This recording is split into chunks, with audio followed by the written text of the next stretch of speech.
भक्ति के दो लक्षण होते हैं। भक्ति कैसी करनी चाहिए? अहेतुकी और अप्रतिहत। ऐसी भगवान के प्रति भक्ति हो, भगवान से ऐसा प्रेम हो जिसके पीछे कोई हेतु न लगा हो। इसलिए मेरे बेटे की सर्विस लगा दो हनुमान जी, मैं आपको एक डिब्बा भोग लगाऊंगी, लड्डू लाकर चढ़ाऊंगा। हे दुर्गा मैया, मेरी बेटी का ब्याह करवाए दे, मैं नवरात्रि का बिना भोजन के निराहार रह करके व्रत रहूंगी। ये हेतु ना छिपाओ, इसलिए तो मैं ये करूंगा, मैं ये करूंगी, आगे ईश्वर की मर्जी, ऐसा भाव होना चाहिए।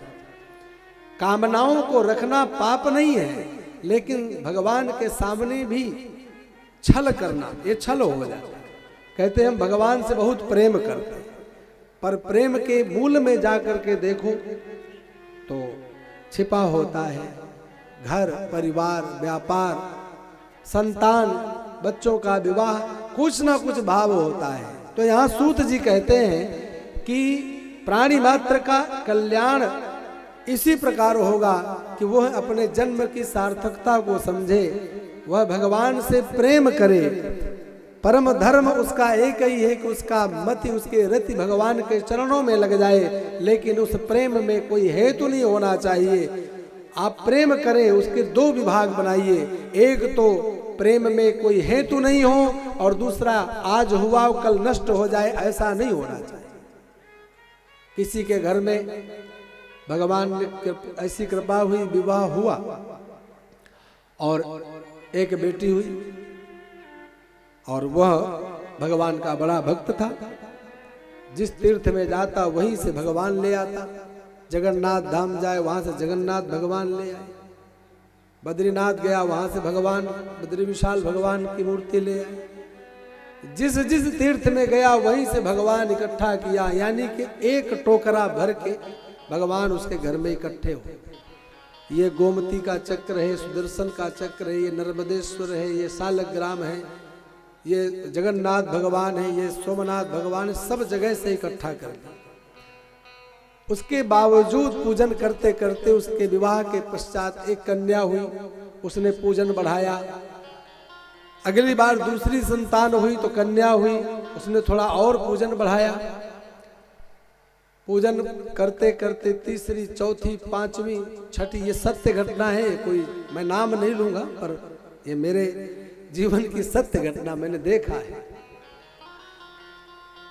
ऐसा करते करते 6 कन्याएं हो गई, लेकिन बहुत दिन तक वह भगवान पर भरोसा रखा। 7वें के रूप में जब कन्या हुई तो उसको वैराग्य हो गया। उसने जितने भगवान थे सबको टोकरी में भरे और जाकर नदी में छोड़ के आए, और खूब चिल्लाने लगा। जो भी पूजन के लिए बोले उससे घर में लड़ जाए। पूरा जीवन निकाल दिया मैंने ये करते करते, ऐसा करते करते, इतने भगवान, उतना पूजन, और फिर भी भगवान बेटी बेटी बेटी बेटी भरता चला जा रहा है। कहने का मतलब यह भाव यह है, अप्रतिहत भक्ति होना चाहिए।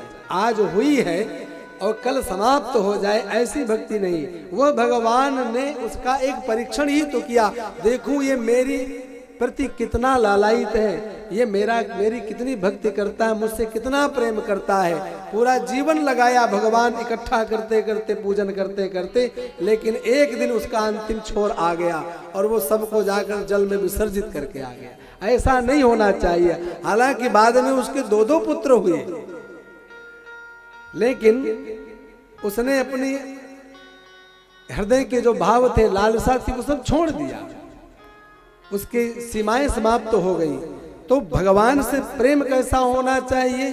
सीमाओं को समाप्त करने वाला प्रेम, असीमित प्रेम, जिसमें ना तो कोई हेतु छिपा हो और ना ही वो हो करके उत्पन्न हो, उत्पन्न होकर नष्ट हो, ऐसा नहीं। अहेतुक्य प्रतिहता ययात्मा संप्रसिद्धति। ऐसी यदि विशुद्ध भक्ति भगवान के चरण में हो जाए तो फिर आपको चिंता करने की आवश्यकता नहीं है।